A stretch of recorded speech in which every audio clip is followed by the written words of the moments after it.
but that was the first time in which I really began to understand what vulnerability is, and that our ability to be radically honest with ourselves and share that honesty with others is the only way anybody ever knows who we are.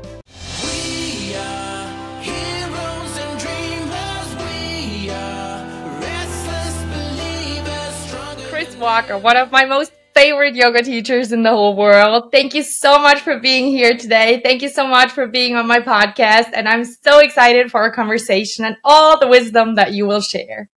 Well, super grateful and honored to be here, and we'll see where it goes. I would like to talk about yoga because actually, even though I own a yoga company, I've not had a lot of guests. Like, I mostly have coaches on my show. So I would like to start, yoga transformed my life completely. And everybody who is a yogi knows that yoga is so much more than just stretching. So I would like to ask you, what does yoga mean to you, and what is it for you? I could answer this question over the course of an hour-long podcast because this is like my favorite subject in the world. So yoga is already, the definition of yoga is the root of what the word actually means. So yoga comes from the word yuj. Yuj is a Sanskrit word that means to yoke or to bring into union. The essence of the word was to put the yoke on the field ox, and through yoking in the field ox, connecting the plow to the ox, you plow your fields and food is created. So the life is created through this yoking. And then when we take it a next level more, it is to say it's a practice of connection, to find a union or a connection with Atman, which is a fancy word for our true self. Like, not all the shit that we were told we were supposed to be, but who is the real us on the inside? How do we connect to that more? And then allow that to help us connect to Brahman, which is this idea of the infinite universe around us. So it's like Atman, if we imagine that the world, the universe, whatever it is this big ass ocean with a whole bunch of waves, and every wave in the ocean is a thing, a blade of grass, a cow, a friend, a this, a that, or that. So how do we connect more to the one wave that is really who we are, so that we can have a better connection to all the other waves that make up this infinite sea, this infinite universe around us? So to not give you a 1 hour continuation answer, for me, what yoga is yoga yoga started for me as I dislocated my toe and was like, I want to be more flexible. So let's go do yoga. And what yoga is yoga became this physical practice that enabled intention and presence while giving myself what felt like a pretty solid little connected movement practice. And then the lessons just go on from there. But if we can, at a bare minimum, it's like, what's the easiest thing to connect to? What's the easiest thing to feel? Like, oh, I feel my body. Like, I pinch myself. Oh, I felt that. This is an unconnected bicep and this is a connected bicep. So the analogy of using our body and our breath first as things to feel connected in, like disconnected, connected, allows us to be like, oh, I can connect to that thing because it makes sense. I understand what it's like to feel a stretch. I understand what it's like to engage my core, to lengthen this. But then we realize that all this is, let's say, we're putting an intentional stress onto our physical body. And we are using our breath to then move ourselves through and around to feel different sensations, different stresses. And when we stress the physical tissues of our body, it breaks them down. And then when we rest, they grow longer and stronger. So the exact same thing happens with our mind. We do something that puts a stress on our mind. It literally breaks our mind down. Our mind goes like, what the fuck's going on? And then all of a sudden we're like, oh, I didn't die. I'm okay. Oh, I'm actually smarter, or I'm wiser, or I'm something. So through this, we connect to ourselves. And when we really, really have this unconditional connection or a deep connection to ourselves, that connection creates awareness. Being aware of ourselves makes us more accepting of who we are, connected to who we are. And when we accept ourselves, we connect to ourselves, we enable connection to everything else that's around us. And on the last episode of my podcast, which was about belonging, it is when we belong to ourselves, when we brave this wilderness of being alone, not having anybody around us, choosing to be alone, choosing to be a lone wolf. That gives us the capacity to find peace at being with ourselves. That means when all the other things that are out there for us to connect to present themselves, we then have the power to choose out of not necessity, like I need to be connected to this because I'm scared of the opposite. It's like, I'm connected to me. I know me. I intuitively feel into who I am. And then I can choose what out in the world I want to connect with. So that's my, I don't know, 3 or 4 minute answer of that question. Well, beautifully said. And I agree 100%. And how did you find, or how did yoga find you? It's almost more like that. And what did it change in your life? Answer the second question first. It changed everything. Outside of the fact that I physically look the same as me of 7 years ago, if you gave everything other than a picture of me to me of 7 years ago, if you gave everything I am right now, then maybe, who do you think this is? I'd be like, I don't know. That's you in 7 years. I'd be like, no, it's not. You're lying. It's just not possible. That doesn't make any fucking sense. So yoga changed everything. To how I found yoga, how yoga found me is I grew up in California. So the idea of yoga was, you would hear about it. You would think it's like what weird hippies in Santa Cruz do. Then it evolved into that's the thing that like basically white chicks and Lululemons do. And yoga, I might have done a class. I think my brother took me to some rooftop class in San Francisco one time. And I was just like, whatever you want to do it. Like it's on the corner. Like, I don't really care. I could go for a stretch. But then when I really truly found yoga I was at the end of this a heavily drug-in, alcohol-infused trip in Eastern Europe with my brother and 2 of my friends. And man, I was like teeing myself up for my rock bottom crash was going to happen like a month later. But, toward the end of it, I'm like, I don't want this to bleed into my normal life. So what are you going to do? All right, I'm going to come back. I was decided I'm going to quit drinking for a month. I'm going to quit eating meat for a month, and I'm going to go to the gym for a month. The second to last day or the third to last day of this trip, I was jumping drunkenly off of a dock in Montenegro, and I slipped and I dislocated my baby toe. I put my foot out of the water. My baby toe's like this. I'm like, and in my head, I'm like, well, you can't squat on 9 toes. So maybe I'll just use this 30 days to get more flexible and I'll do yoga. And so I searched for where are all the cheap, like 30 pounds for $30, 30 pounds for 30 days. What are all the intro passes? And like, which one of them are either close to where I live or where I work in London? And I found one. I knew nothing about anything. It just was a yoga studio. And I just showed up. And after the first practice, I was just like, that was way more than stretching. And I suck at that. And this is as like, I don't know, like a 32-year-old male who's played sports his entire life. I don't think I've been bad at a physical activity since I was like 16, the first time I tried to play volleyball. And that's just because I'd never like looking up in the air and trying to hit was a new thing. But really like 10 years old was the last time I was bad at something athletic. And so I went 26 of 30 days and the lady said, I've never seen anybody do more yoga than you. The average new pass person comes 4 times in the 1 month. So that was how I found yoga. And it was just this like, oh man, like rarely, like I know doing physical activity is healthy for you, but you don't always feel healthy so shortly after you do it. You're like, you feel like shit. You're like sore. Oh, my chest, my legs. I can't walk for 2 days. And like yoga, you're like, I feel like good doing it. I need like an hour after it, but then I'm feeling like it impacts my day like almost immediately. And I'm like, this is some magic shit.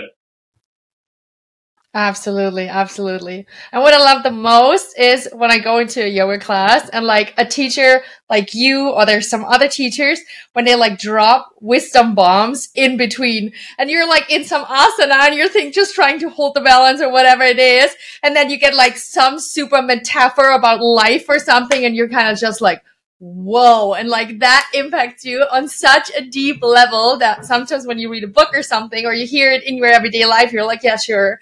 But if you're in that moment where you're so focused, so in tune with yourself, and then somebody says something that is so impactful, and that's also what I love about, or where certain teachers impacted my life so much, more than even certain life coaches did, because this is a moment when you're so in touch with yourself and so connected to yourself. And when then you get the right information, like that does so much with you. It's so beautiful. Yeah.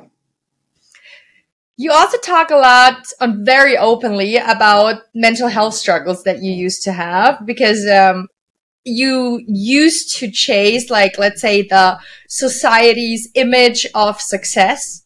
And with that, that was not very authentic to who you truly were. And therefore, your soul, if you want to say so, acted up and told you, like, that's not your way. So you had panic attacks, you had anxiety, afterwards depression. So first of all, thank you so much for speaking up. I myself had mental health struggles and there was so much shame with it. And you also talk very openly about that part, the shame that came with it and how vulnerability changed your whole perspective on emotions and how you can actually embrace who you are. Would you tell us more about that? Oh man. Yeah. How much time do you have? So I've always had a core challenge, childhood wound, whatever you want to call it, around belonging. Like I never felt that like inherently I belonged. The earliest I can think back when I was like 6 or 7 years old, and I remember asking these two kids on the playground, and I was like, who are your guys' best friends? And and I remember saying like, both of you are my best friends. And they said each other and not me. And like, we obviously were friends, but I was just like, so there's like, I just kind of think of that as this like core moment in which I just yearn for someone to want to be my best friend, to know that I belong to something no matter what. Like, not like, oh, that person is going to ask you to come over to their house and then like you're going to drop me. Like, I'm always going to be included, and to be included unconditionally.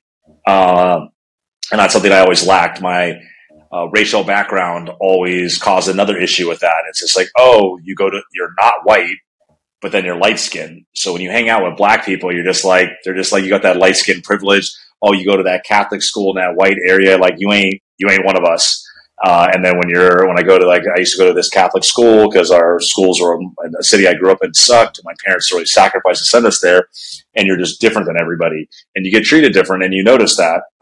Even to an extent of when my parents got engaged, and my mom told her parents that she was marrying a black man. My mom's mom sent my mom's dad to Europe to stop the wedding, and no one really knows the next part of the story. Either my mom's dad fell in love with my dad, or he was just like, there ain't nothing we can do about this, so we might as well accept it. I don't know how, I don't have the full details of that, but again, it's just like this idea of like, oh, like the lack of feeling accepted. So who is unconditionally accepted? I guess singular conditionally accepted. And that is winners. If you win, ain't nobody taking the trophy away from you. You are a winner. If you win the game, you're a winner, period. You're a part of the winner's club. And so winning when I was in high school was getting good grades and playing sports, even though I was actually really never that great at sports. I was smart, but I just didn't care enough. It was weird, but it was a part of belonging. So it was kind of like the corporate world before the corporate world. It was a thing I was doing because I was kind of good at it, and you get the dopamine hit because you're a part of something. So then when I got to the corporate world, it was just like success, success, success. I had a chip on my shoulder. My principal one time asked me, I just was just sharing this with my coach actually. My principal was just asked me, like my high school principal when I was in college, watching my little brother who was in high school play football, asked me if I was still enrolled in college. And I'm like, am I enrolled? Fucking of course I'm enrolled. I'm smart. And I guess like infuriated me to the point of being like, this chip on my shoulder is going to lead me to so much success. I wanted to come to like my 20th high school reunion driving a Bentley to just be like, oh, let me just shit my success all over my high school. I am the best one of all of you, and you are all losers. Obviously, that's more of the wounded story that I'm sharing that was in my head, but that took me into this place of being like, succeeding and winning means that I will belong. And there was always something inside of me that was like, you kind of like part of what you're doing. You like this problem solving thing. You like serving others, but like it always felt off. But to mitigate the offness, let's go out to dinner and have a few cocktails. Let's go wine tasting on the weekend. Let's go to Vegas and just maybe blow some lines for once every couple months. Like there was always like some little like, just to keep you from really boiling over until what happens to you is so overwhelming in the moment that you're just like, oh, we just went right past the barrier. And that's what happened on my first panic attack. I felt it coming on. I left the office. My territory was getting cut in sales, which means you have half the accounts, half the potential revenue. And I just saw like this little trophy that you get when you get top performers, like being like, and now it's going away. But you got to act tough. You act like it doesn't matter because you can't be vulnerable in the corporate world. And I got in my car, and about 30 seconds into my drive, I had a full-on panic attack. I thought I was having a heart attack. Tears are streaming down my face. I pull into the hospital, and I'm like, I literally can't even walk. I'm in like a wheelchair. They throw me on a gurney. They take all these tests, and they'd be like, you're fine. You just had a panic attack. And I'm like, and after a little bit, I was just like, so not heart's okay, brain's okay. So went back to work the next day like nothing happened. And for me, that was living out of alignment and letting the need that all of us have to feel attached, to feel connected, but with the insecurity of not feeling like I'm enough and I'm worthy. And this is the only way that I can feel this connection, this attachment, this acceptance is by living this life. And at a certain point, you'll make enough money, and then then you just can like throw up your middle fingers to the whole world and be like, I don't need anybody. I'm done. I'm going to buy an island. At least that's kind of the story that was there for most of my life, definitely most of my adult life until these last six years. Thank you, first of all, for sharing that so authentically and so vulnerably. Well, this is a hard word to pronounce. What helped you to heal, and what helped you to now be like share so authentically your emotions, your wounds and so on? Like, what are the things that help you the most to be who you truly are and to show that and share that with the world?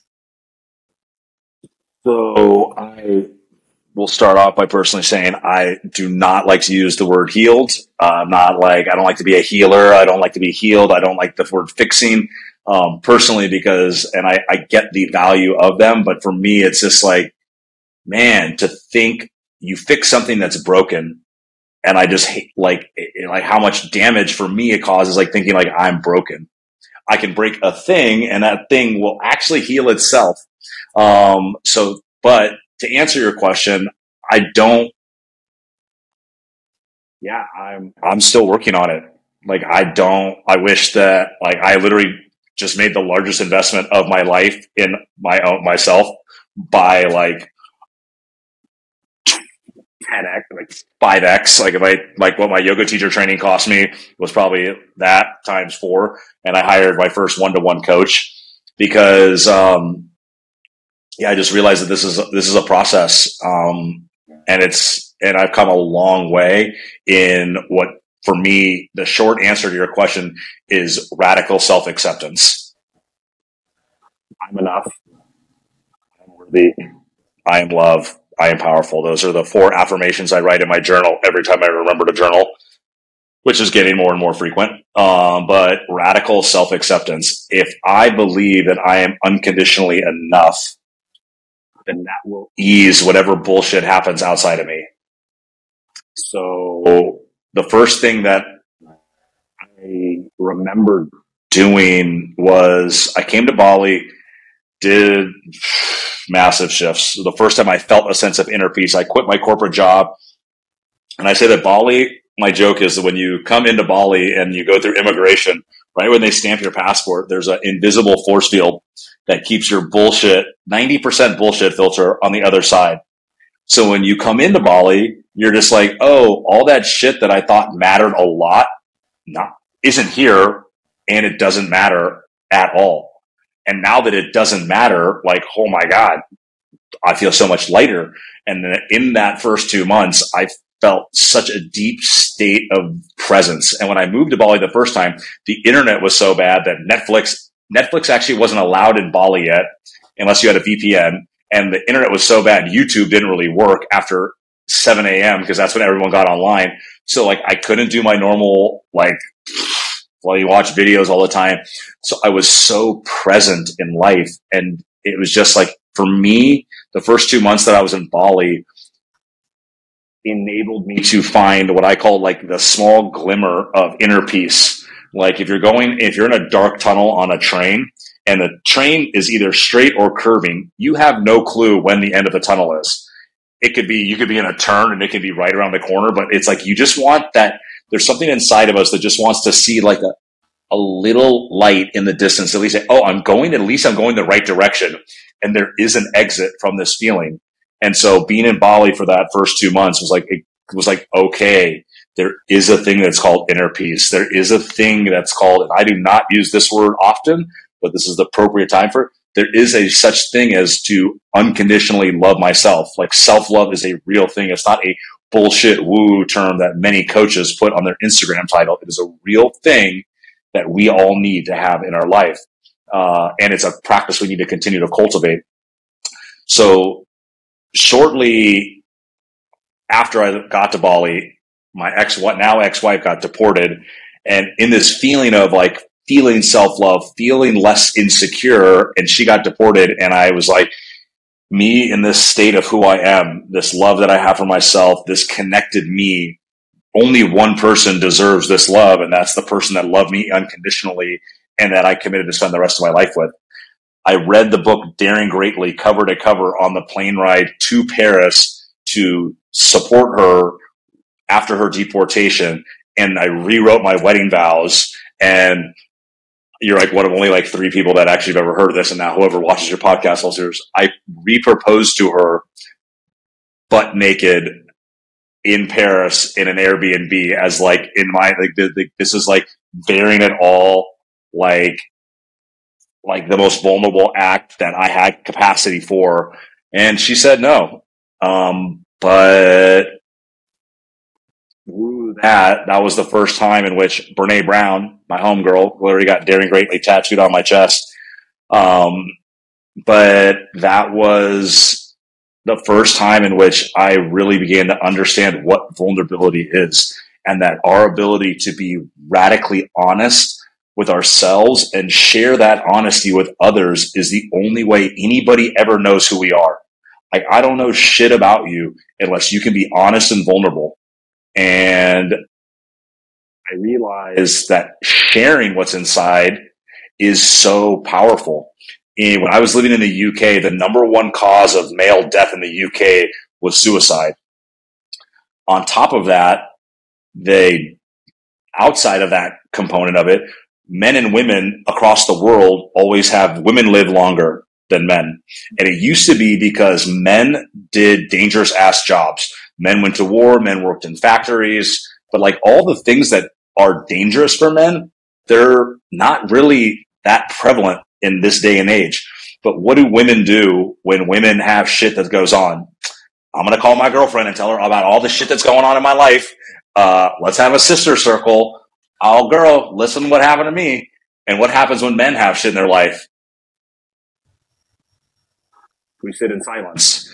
And those things that we sit in silence with literally create cancers inside of our body and they destroy us. They become a poison inside of our body. And so the power of sharing vulnerably, even in the first men's circle that I went to, it was like I felt the medicine that was, by sharing this, I feel lighter. This thing carries less shame because I shared it to other people and they didn't look at me like, you're fucking crazy, man. You're a loser. You're weak. There was the opposite. It was just like, I feel you. I'm going through the same thing. Oh man, I'm glad that I'm not alone. And that was the motivation to really continue to share. And to shortly wrap up this question or this answer, that feeling. And when I quit drinking and quit eating meat, I did that actually for a year. And I created an Instagram account. I deleted my old Instagram because it's connected to Facebook. You have all these people, and I just hated when people are like, oh my God, you're getting divorced, but you and your wife look so happy, like traveling Europe. And I'm just like, I just want nothing to do with it. And I started one, and it was called Man in Search for Meaning, partially because that's what I thought the Viktor Frankl book was called, Man's Search for Meaning. But I didn't connect to anybody. And for 1 year, I posted a photo every day with some writing, whatever was alive for me. But there was no photos of me. There wasn't my name. So there was no one that was going to judge me. I was not attached to it. So it didn't matter. There was no one was going to think anything. It was just a photo journal for me. And that was the beginning of like, oh, like, A, I think I'm actually an above average writer. And B, it's like what it feels to express, to just write, to get it out. And then I had a friend, a good friend from college, Ian, and he was in London. And this was after I kind of opened up. I started connecting with people on it. It's like a year later. And he was just like, yeah, he's like, what you write is beautiful. But Chris Walker, he's a talker. Like, I want to hear you talk. And that was really a catalyst for being like, all right, how can I bring my voice into this? And yeah, it's just, I just know that sharing something lightens me up. It is a medicine that makes me feel better. And then I know I have a confidence or a belief that it's going to positively maybe have an impact of one human being out there. And if it only positively impacts me, win. It impacts one other person, win. If someday I go viral and I'm the mixed race Brene Brown, I'm not gonna be upset by that either.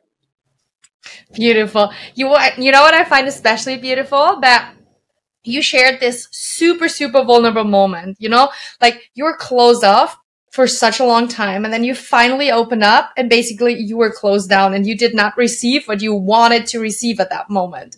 And you had two choices at that moment. You could have totally think like, okay, this vulnerability, that's bullshit. I'm just closing down. I will never do this again, you know, because that you kind of dared something and the risk, like it didn't pay off actually. But you kept going. And that is actually so amazing and so courageous that really amazes me. Mm. Yeah, I remember that moment, and I did a miniature version of TEDx here in Bali, and I was speaking about it, and it was the recognition, obviously I was actually mind blown. I'm like, how the fuck did you just say no? Like, this is never, this in my fucking life, nothing has ever felt more right than this thing happening and us getting back together. Like, I was almost like, am I on? I shouldn't say that, because in the days leading up to that, that was the feeling that I had.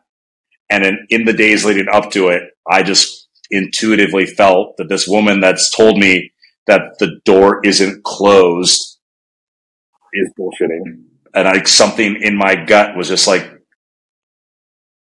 oh, what? Like something, I'm missing something here.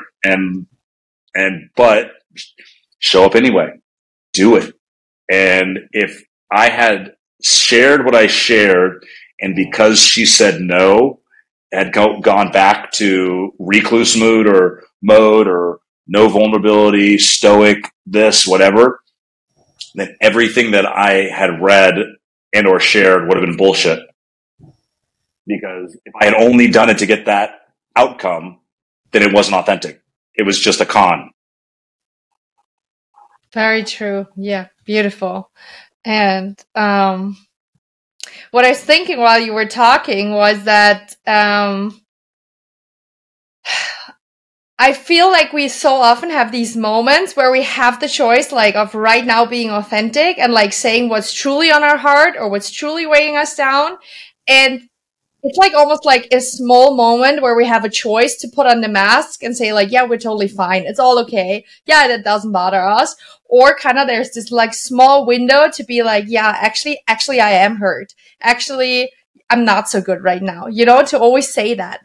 And I feel when I'm with people, especially my closest friends, my husband, my family, when I feel this like mindful opportunity of like right now choosing to go the fun route and everything's fine, or like being and showing who I actually am and what I'm going through right now, when I choose the route of being honest and vulnerable, that is always when I get so much closer with the person that I'm talking to. And you said before that we all want to belong, and all that you went through even led you today to be a human connection coach. So I believe you had to go through all these challenges and lessons and so on to now coach others. So first of all, I want to pause because I noticed you wanted to say something. And then afterwards, we'll switch over and talk about human connection. I was not. I have no idea why I'm so freaking hot. It's like, Okay. like air conditioning's on in my room, and I'm like, why am I sweating right now? It's like, but This is yeah, the sweat of vulnerability and being open and honest, I guess. the vulnerability hangovers, those are a real thing. It's beautiful though. Okay, well then let's talk about human connection, and that, you made this kind of like your field and you're trying to teach all your lessons to others. So what would you say, other than of course vulnerability, which we touched on already, but what are kind of like the key ingredients or generally the keys that you would say that we all need to feel like truly connected, maybe to ourselves, but also to others? So I would say that this is fucking tough. The biggest challenge is that as humans, we are born dependent. We are born 100% dependent on our parents. And humans, other than any other animals, are dependent on our parents for way longer. Like we are, maybe if you're like a rebel and you leave the house, like you might, like you wouldn't die, but you could probably, but you would have to get to like 10, 12, and it's not pretty. Like, but realistically, like we're set up to be like mid-teens before we're really cannot be dependent. So we're dependent on our parents, and we are told by our parents and those surrounding us what we should and shouldn't do from birth. We, like the first time when you're crying and you don't have the cognitive ability to understand anything except when we're babies, we're very interoceptive, which means that we feel from the skin in. We have no real concept of what's happening out there. We're like, I feel ugliness by my butthole. I pooped in my pants. I'm just going to cry because it doesn't feel good inside of me right now. And then I'm going to get changed and I'm not going to cry anymore. I feel an awkwardness in my stomach, meaning I'm hungry. I'm going to cry and I get a tit or a bottle and then I'm not crying anymore. So we just know what we're feeling on the inside. So we're feeling these things, but then our parents, whether it is like, oh, I'm cold in bed. I want touch. I need this. Whatever our core needs are as children, we are then like your parents put you in bed. And I can't, in the movie, Meet the Fockers, they call it the Ferber method. Like, we're going to Ferberize them. I don't know what that, but it's just like, if you're a baby, you put them to bed and you just leave them there and they cry and they'll self-soothe. But the reality was, as a baby, what you're doing is you are coping with the fact that love isn't coming. So you are literally turning off your brain's need for love. So, and then all of a sudden when you get a little older, like, oh, you might get slapped on the hand. Don't do this. Go in timeout. So before we really know who we are being, I hate to use this word, but it's basically like we're being domesticated like a dog. Do this, get reward. Do this, get punished. And then society comes in, our friends come in, and all of a sudden when we get to kind of right around our preteen, teenage years, we have grasped the cognitive capacity to be like, why am I doing what I'm doing? And in that, it's often I shouldn't say often, in my case, and in a number of cases, it's our parents or some guardian or a teacher that has told us what we should be doing. And then we have the moment of like, why am I doing that? And often, or there's a couple decisions that we have at that point. Decision in point one is to say, I'm doing this because my parents told me to. Screw them. I'm doing this for me, and I'm going to do the opposite. Number two is my parents love me. They keep me safe. I'm going to just follow all of it all the time. And we all know those friends that are just like have no capacity to break rules at all, no matter how dumb the rule is. They're just like, man, you're such a softie. That's what we used to make fun of those kids. And then number three, which is the minority, but is the most beautiful one, is to be able to take something in and in these moments of understanding who we are, say, oh, here is a rule or a requirement. And now I'm going to tune in. I'm like, okay, this rule feels aligned. I'm going to follow it. This rule doesn't, and I'm going to question it. But the problem is that the reason that's so challenging is because nobody teaches us how to do that. And parents who are overexhausted in a challenging ass environment that we live in don't have the skills to do that, and then don't have the time and energy to actually have that. So what happens is we are disconnected from our sense of self, who we really are. We are so like the outside world is telling us who we are supposed to be. As I shared my story in sports, the corporate world, like none of those were Chris Walker. Chris Walker wanted to be an actor. Chris Walker used to act in plays. I wanted to sing. I did not want to play the piano. I wanted to know how to play it. I didn't want to learn or practice it. But I actually was like an artist. And now I'm reclaiming that.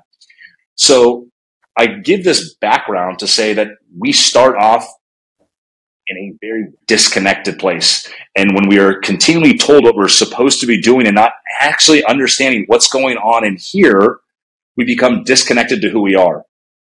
And how we become connected to who we are is what for me is doing my best to begin to disconnect from things that were causing stresses in my life. I disconnected from the corporate world. I disconnected from dating with people. I really just began to find a sense of peace of who I am and accepting all the things. And before I knew that, I think they call it early childhood trauma or something like that. There's a term they talk about, but it's like shit that happened when you were a kid. I would ask myself, I'm like, oh, why do I need to do things as fast as possible and as efficient as possible? Yes, I am an Aries, but there was always this thing that my dad was like, if you practice, you win. So practicing more gets efficient, and then there's no excuse to lose. So, I look back on that. I was like, why do I not feel that I'm enough and want people to like me? Because no one ever wanted to be my best friend. So I thought I had to kind of put the little show on for you to like me and for me to then you would want to be my friend. So it took the kind of really stepping away from everything that I was doing to really spend time and focus on me. And in this day and age, why that's even harder is because now personal development is the biggest section at the bookstore or on Amazon. Now you have more people telling you you should do this, subscribe to all of society's bullshit. And now you got more podcasts and teachers and gurus and coaches saying you should do this. And now it's just like, we're lost again. So tuning it out and coming back to what exists within you.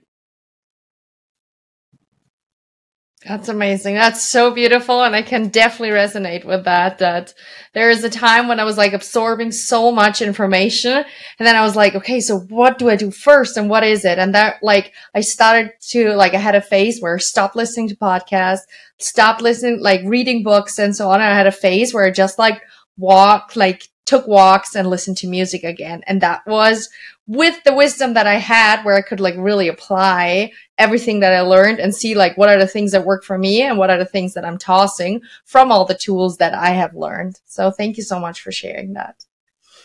I have one last question because I read somewhere, which comes across when you listen to you all the time, I feel, that you actually were a stand-up comedian also for a while and you're getting back to it, right? I would like to know, what did going on stage, doing stand-up comedy, what was the biggest lesson that you learned through that? Because that takes so much courage, and I'm sure you gotta like navigate to different situations and so on. You gotta be true and honest. So please share that with us. I don't know how to say one lesson, but I'll share a couple lessons and I'll try to keep it brief. A lesson that stand-up comedy showed me is like the power of being edgy. It's an edge. You are like, when you're there and you're doing it, just doing it in general is anxiety provoking, like sweating through your shirt, your heart's beating out of your chest. And then there is like if I do spoken word. If I do spoken word, you might hear some snaps, but it's just like I'm in my zone in spoken word and I don't need any audience affirmations at all. Like I'm like, this is me. This is a fucking soul spewing. Like at the end, if you say great job, I'm like, thank you. But like in the midst of it, I don't need any reactions. But here, it's like, when you wrote a joke and after saying these words, someone's supposed to laugh. And when they don't, it's like, can you still stay there and can you still show up? The next thing that I've learned, I have not embodied, but I have learned about it, is that the best comedians in the world are anxious and kind of freaking out to like having mini panic attacks. There's a level of holy shit, no matter how many shows that they've done. Like the best comedians feel that way. And that's like, oh, if they do it, then that gives me permission to be awkward. Oh, this person that has $1 billion doesn't think that they're enough. Oh, that gives me permission to not feel like I'm enough. Like we're all human. Oh, this person that has the world's best-selling podcast. Mel Brooks literally was talking about how she has like the world's like the top Audible books of all time. And she would they're like, you should do a podcast. And she's like, oh no, like no one's going to want to be on my podcast. And now she has the biggest podcast in the world. I'm like, oh, if Mel Brooks doesn't think, or is it Mel Brooks or Mel Robbins? Mel Robbins. Mel Robbins, yeah. If Mel Robbins almost didn't do a podcast, it's just like, and she was scared. I'm just like, oh, it's okay for me to be scared. So that was one. And then the last thing that it taught me is the difference between expression and performance. When you are performing comedy, you're heavily into putting a show on for other people. And if you're a great performer, that can work. But how do you express your story? It's not about, I'm saying this, and if you don't laugh, oh no. It's like, yo, I'm just doing me and I'm telling a story, and that story is going to be funny. So I've taken the lens of when I've done comedy is like, I'm a comedic storyteller. I have punchlines, but it's like, even if you don't laugh, you are going to be entertained for this 7 minutes. And that is a reminder for me of whether it's teaching yoga, whether it's spoken word, whether it's presentations, whether it's working with clients, whether it's anything in life, it's like I want to come from a place of expression versus performance. Expression is the thing I do for myself, and performance is the thing I do for somebody else. That's beautiful. Wow. Chris, thank you so much for your time. Thank you so much for sharing all your wisdom with us, to being so authentic, vulnerable, and just showing the human that you are. And if we want to listen more about you, learn more about you, connect with you, or listen to your podcast, where can we find you? How can we connect with you? So I still have not cracked. If you have some offline, you want to tell me how the fuck Apple podcasts work? I feel like I've attempted that 3 times and it's I don't know where's. But you can find me on Instagram at chris.walker.official. My podcast is called Being Human with Chris Walker, and it's on Spotify and Google, and I think it's on Apple, but I can't ever really find it on Apple. I found it once, got an email that said it was there, but it's Being Human with Chris Walker, and the Instagram for my podcast is the Being Human podcast. And the essence about it is just kind of the essence of everything we're talking about. It's just like, how can we be the human being that we really want to be versus the human being we are told we were supposed to be? And the human being we really are is that Atman, that true us that's on the inside. Let's connect to that and let's disconnect from that other one, or do our best to try to figure that out. That's wonderful words. And I can definitely recommend listening to the podcast. It's funny and wise, and it's truly like always a good time to listen to your podcast. And if you're ever in Bali, go to Chris's classes. They're absolutely amazing. And Chris, to you, a huge thank you for being the person that you are, showing who you are, and just as that, you're so more than just enough, and you're being loved. And yeah, just a big, big thank you from the bottom of my heart. Thank you for having me. Grateful and honored to be part of the Hannah Wiz podcast. Now, I would like to know from you, what was your biggest takeaway and how can you put it into action starting now? Leave a comment below or hop over to Instagram at HannahWiz_ and leave a comment under the post of today's episode. Thank you so much for watching, and never forget to shine your light.